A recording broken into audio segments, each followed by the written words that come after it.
उत्तर भारत के कुछ राज्यों में मौसम बदलने लगा है।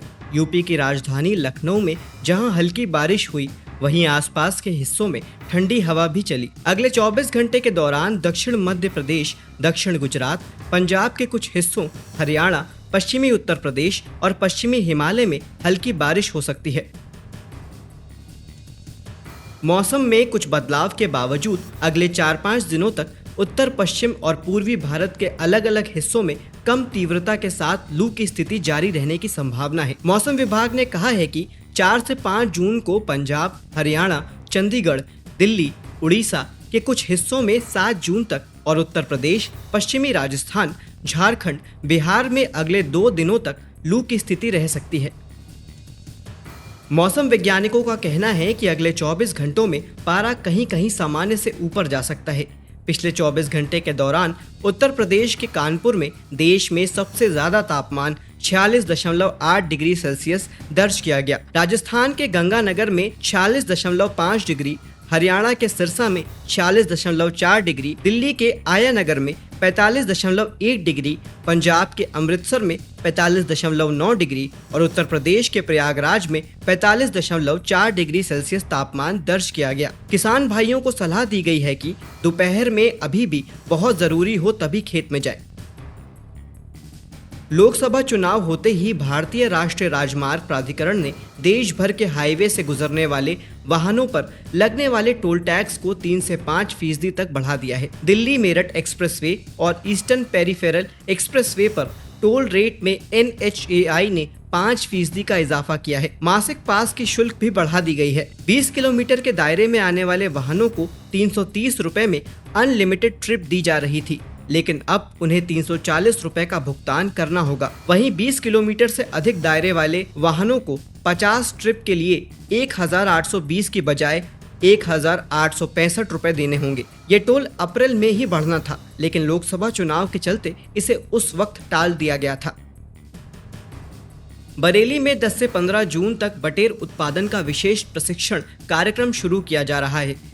केंद्रीय पक्षी अनुसंधान केंद्र के मुताबिक ये कार्यक्रम सभी भारतीय नागरिकों के लिए खुला है और हाइब्रिड मोड यानी कि ऑनलाइन और ऑफलाइन में आयोजित किया जाएगा। इसके लिए उम्मीदवार को कंप्यूटर, एंड्रॉइड मोबाइल फोन और माइक्रोफोन चलाने आना चाहिए। साथ ही पशुपालक की उम्र प्रशिक्षण की तारीख तक 18 साल या उससे अधिक होनी चाहिए और किसी भी विषय में स्नातक होना चाहिए। मुर्गी पालन में अनुभव रखने वाले इंटरमीडिएट पास युवाओं को छूट दी जा सकती है।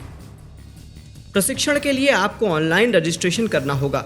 ऐसे पशुपालक या उम्मीदवार जिन्हें हिंदी और अंग्रेजी भाषा की समझ है, वो cari.icar.gov.in पर जाकर फॉर्म भर सकते हैं। इसकी फीस ऑनलाइन मोड के लिए 5,000 रुपए और ऑफलाइन मोड के लिए 6,000 रुपए है।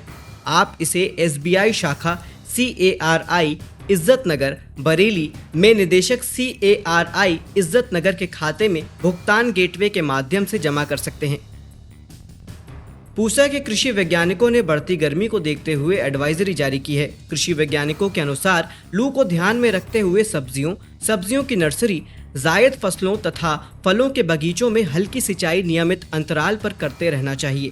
सब्जी नर्सरी को लू से बचाव के लिए दिन के समय ढक कर रखें, वरना उससे झुलसने का डर रहेगा। ग्रीष्मकालीन हरी खाद के लिए सनाई, ढेंचा की बुवाई कर सकते हैं। सनई की बीज दर 60 से 70 और ढेंचा की 50 से 60 किलोग्राम प्रति हेक्टेयर होती है।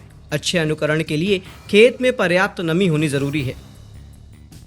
भारतीय कृषि अनुसंधान परिषद के कृषि विज्ञान केंद्र ने खरीफ सीजन में धान की बुआई के लिए किसानों को सलाह दी है कि अच्छी उपज के लिए समतल क्षेत्रों और एक समान मौसम बेहतर होगा। धान के पौधों को औसतन 20 डिग्री सेंटीग्रेड से 37 डिग्री सेंटीग्रेड तापमान की जरूरत होती है, जबकि धान की खेती के लिए मटियार और दोमट मिट्टी सबसे अच्छी मानी जाती है। बुआई के लिए खेत की पहली जुताई मिट्टी पलटने वाले हल से और इसके बाद भी 2 से 3 जुताई कल्टीवेटर से करनी चाहिए।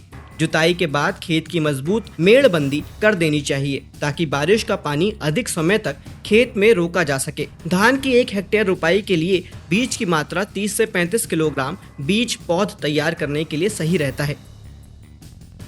कृषि मंत्रालय, भोजन प्रसंस्करण उद्योग मंत्रालय सहित कई मंत्रालयों में खाली पदों के लिए संघ लोक सेवा आयोग यानी कि UPSC ने योग्य उम्मीदवारों से आवेदन मांगे हैं। UPSC ने specialist grade 3 assistant professor, deputy superintendent, archaeologist और सिविल हाइड्रोग्राफिक पदों पर भर्ती निकाली है। उम्मीदवार यूपीएससी की आधिकारिक वेबसाइट upsc.gov.in पर जाकर ऑनलाइन आवेदन कर सकते हैं। इस भर्ती अभियान के जरिए कुल 300 खाली पदों को भरा जाएगा। ऑनलाइन आवेदन प्रक्रिया 13 जून तक चलेगी। बिहार स्कूल बोर्ड ने विद्यार्थियों को अपनी उत्तर पुस्तिकाओं की फिर से जांच कराने का मौका दिया है। बिहार स्कूल एग्जामिनेशन बोर्ड यानी कि BSEB पटना ने 10वीं और 12वीं स्पेशल और कंपार्टमेंट एग्जाम आंसर शीट की स्क्रूटनी के लिए ऑनलाइन एप्लीकेशन विंडो खोल दी है। उत्तर पुस्तिकाओं की स्क्रूटनी के लिए BSEB की आधिकारिक वेबसाइट intermediate.bsebscrutiny.com या biharboardonline.com के जरिए घर बैठे ऑनलाइन आवेदन कर सकते हैं।